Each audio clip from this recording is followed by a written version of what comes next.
You're a doctor? I am. When was the last time you ate a vegetable? Probably about 5.5 years ago.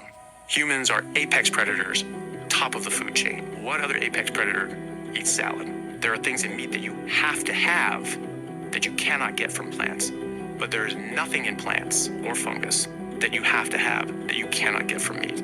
So you have to eat meat, and you certainly don't have to eat plants. And I would argue that you don't want to eat plants for optimal health. See, this is the kind of shit that brews distrust in the American healthcare system. Because here we have a real medical doctor sitting on a podcast spewing absolute bullshit. So let's take the claims he's making and compare it to what the actual science is telling us. First of all, this idea that our species evolved as some apex predator with consistent access to meat is just not backed by archaeological evidence. Early hominins were opportunistic omnivores, meaning they ate whatever the fuck was around. And when we look at current hunter-gatherer tribes that live closest to our ancestral past, this is what we see. The Hadza tribe in Tanzania is one of the most well-documented examples of ancestral living that we have today, and we have extensive evidence on what their diet looks like. And it consists of meat, honey, fruit, and root vegetables. But most strikingly, we see that they consume an exceptionally high amount of fiber compared to the American diet, up to 150 grams of fiber per day. Which brings me to his next claim, that there's nothing we get from plants that we need to survive. I guess he's never heard of the importance of dietary fiber? Because when we look at actual published data, and not just some doctor sitting on a podcast,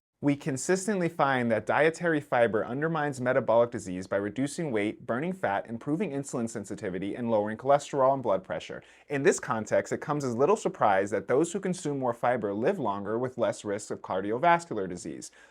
So I guess it's not necessary. It's only necessary if you want to live a long and healthy life. If you do want to live a long and healthy life, we have actual published data that tells us what produces the best health outcomes in humans. And the most current literature suggests that a vegetarian-leaning diet high in whole grains, legumes, and lean protein like fish and chicken is going to give you the best health outcomes. And I'm willing to bet he is very aware of the literature I quoted in this video. But if he were to provide his audience with that literature, they probably wouldn't buy his beef tallow skincare products. It's always the fucking carnivore weirdos who are selling some product nobody needs. So this guy's no different than the other charlatans I cover on my channel. Just because he's an actual doctor doesn't mean he's incapable of fear-mongering to sell you something.